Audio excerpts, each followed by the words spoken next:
看着身材臃肿的妻子，男人感到十分的厌倦，这不禁让他思念起来那个让他魂牵梦萦的年轻女孩。女孩是一个演员，她身姿曼妙，活力四射。此时的男人完全忘记了他的妻子曾经也那般明媚，只因结婚时男人说了一句他希望自己的孩子越多越好。于是在这10多年的时间里，他的妻子不是在生孩子的路上，就是在哺乳着孩子们。在丈夫最穷困潦倒之时，这个女人不顾一切地嫁给了他，并用娘家给的嫁妆帮男人偿还了所有债务。如今这位已成为大文豪的作家狄更斯似乎也忘记了那些过往，为了能接近那个年轻演员内里，狄更斯将自己的新剧《冰冻深渊》指明让当时并不知名的内里出演，就连内里的母亲及弟妹们也都安排有重要的角色。在排练的过程中，看着内里迷人的侧颜，这让狄更斯的内心泛起层层涟漪，他的目光全程无法从内里的身上移开，即使自己的妻子和孩子们也在台下观看，狄更斯丝毫没有在意他们的眼光。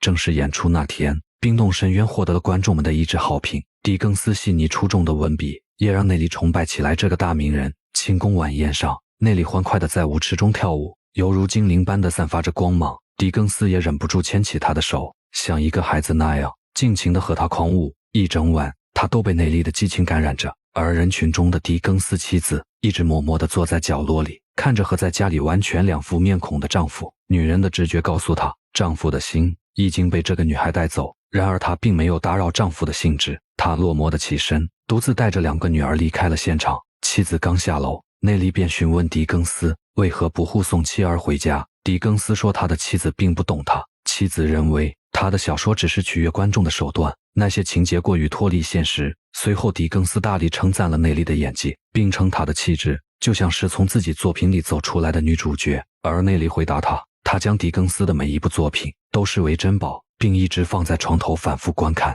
内里的一番话不禁让狄更斯狂喜，他认为内里能看懂自己，和自己的灵魂如此契合。当他回到家，再次看到肥胖的妻子，他感到更加的厌烦。妻子因为担心他的身体健康，10年如一日地叮嘱他，让他不要熬夜，工作时灯光不能太暗。对于这样的关心，狄更斯当作是不必要的唠叨，他不仅没有丁点感动，反而觉得十分烦躁。往后的日子，狄更斯的每一次通告，他都会邀请内里出席，并会忽视所有的重要来宾，只为创造和内里相处的机会。工作之余，他甚至开始大胆地和内里约会，毫不顾及自己公众人物的形象，频繁出席在赛马场。当得知内里有其他的演出时，狄更斯会天不亮就起床，精心收拾打扮着自己，就连杂乱的胡须也要梳理得根根分明，牙齿也要打理得干干净净。妻子看着这一切，她显然明白丈夫做这一切的动力都来源于那个漂亮的年轻演员，但她并没有挑明，只是嘱咐着丈夫路途中要注意安全。踏着清晨的露水，狄更斯要经过一整天的行程，直到傍晚才能赶到剧院。舞台上内里不够自信的局促和每一次忘记台词的尴尬都会让狄更斯揪心不已。他的魂魄已经完全被内里牵绊。演出结束后，看着内里和其他男人搭讪时，狄更斯非常的嫉妒。当晚，狄更斯以传授舞台经验为由，特地前去内里家里拜访。谈话之中，他毫不掩饰地对内里母亲表示他对内里的喜爱，并希望长期能与内里保持合作，让他的演艺事业步步高升。内里的母亲深知自己的女儿在表演上欠缺的东西太多，她看出了狄更斯的心思，并故意在他的面前说起了自己的担忧。内里母亲称，她独自撑起这个家，但他们一旦离开了这个领域，他们一家将面临极大的生存问题。狄更斯瞬间好像抓住了什么，他表示只要内里一家需要，他可以为他们提供所有的帮助。这时候内里的母亲表示，如果他们接受了狄更斯的帮助，他的女儿将会名誉受损。狄更斯为了打消内里母亲的顾虑，他称会找到合适的方式去进行这一切。很显然，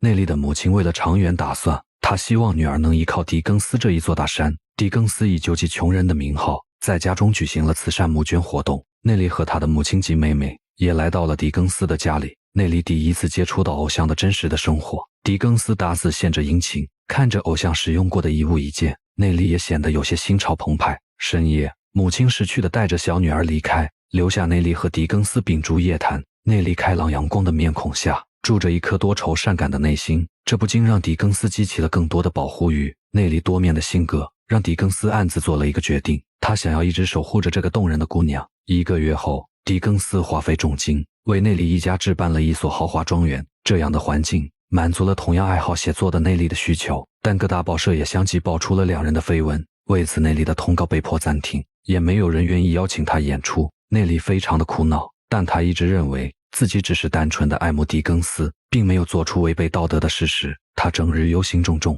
看着内利的变化，狄更斯也满面愁容。他的妻子轻描淡写地提醒他，作为一个名人，他的秘密始终是会守不住的。她希望丈夫多考虑一下家庭，还有顾及一下孩子们的心理，哪怕在这个时候最受伤的人是他，但是他故意将自己的感受忽略，一心只想着这个家庭。哪知狄更斯听后面露不悦，他回答妻子不要教他如何去做事，他并不愿意放弃内利。在狄更斯为内利一家购买的庄园里，为了让女儿走出阴霾，内利的母亲为她举办了盛大的生日聚会。庄园里的所有女人和这院子里的花朵一般，看上去阳光明媚。而此时他们的家里出现了一个不该出现的女人。狄更斯的妻子前来，并不是要和眼前的内利大吵大闹，她缓缓从口袋里掏出一个首饰盒子。原来盒子里的珠宝是狄更斯送给内利的生日礼物，但管家却将礼物送到了他的手里。狄更斯的妻子思量再三，决定尊重丈夫的内心，将珠宝送到他想要送的人手里。狄更斯的妻子说，她看出了自己的丈夫非常的喜欢内利，但她最想搞清楚的是内利对狄更斯的感情，不想内利反倒委屈起来。他并没有在狄更斯妻子的面前明确表态。狄更斯的妻子刚离开，狄更斯就带着自己的好友来到了生日现场，本以为这是一个惊喜，不想内利看上去心事重重。为了让内利开心起来，晚上朋友邀请狄更斯和内利一起去到他的家中喝酒，但对外称自己单身的朋友家中竟然出现了一个中年女人。原来这个女人只是那个朋友的情人。看着他们还有孩子，内利瞬间明白，和狄更斯在一起，他也会过着同样的生活，狄更斯不会给他任何名分。想到这里，他谎称身体不舒服，匆忙地离开了朋友的家里。狄更斯急忙追了出去。内利在这一刻瞬间爆发，他不再隐藏，第一次向狄更斯表白了他的感情。但内利称他不想做任何人的情人，一直生活在黑暗中。即使自己深爱着狄更斯，但他也希望他们从此不再往来。狄更斯直到这一刻才明白内利对他拥有同样的情感，于是他毫无顾忌地吻向内利。刚才还信誓旦旦想要结束这段感情的内利，却又迷失在了偶像的狂吻之中。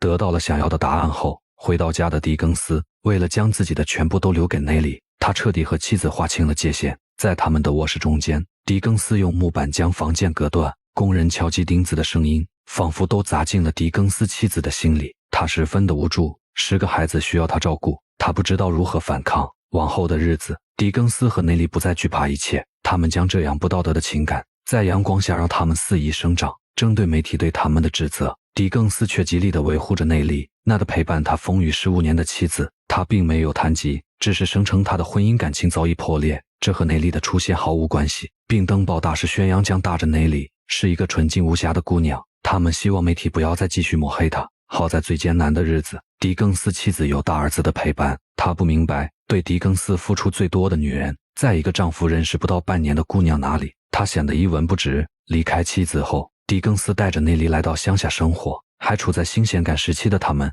并没有觉得这样的生活是踩在许多人的痛苦下得来的。不久，内利怀上了狄更斯的孩子，但这个孩子好像是对他们的一种惩罚。快要临盆之际，他们的孩子却意外夭折。此时处在风口浪尖的狄更斯，因为流言导致了他的作品销量停止，事业也一度中断。他的风光不再，加上失去了孩子，内利也不再像少女那般阳光，他们的生活开始变得暗淡。3年后，狄更斯在郁郁寡欢中离世，而年轻的内利不久也另嫁了他人，开始了一段全新的生活。但狄更斯的妻子在遭受到了嫌弃、无视、背叛一连串的打击后，他仍旧守身如玉，独自生活。直到狄更斯去世后的第7年，他也因病离开了他的10个孩子们。感情就是如此的脆弱。当初狄更斯与他的妻子也是因爱结婚，妻子为他付出了所有，可不爱的时候也是那么的决绝。一个女人的出现，男人就会将往日的一切磨灭，留下女人独自来承受悲伤。狄更斯的妻子在临死前，把婚前狄更斯写给他的所有信件都寄给了报社公布出来。他希望所有人知道，狄更斯曾经也是那么的爱他。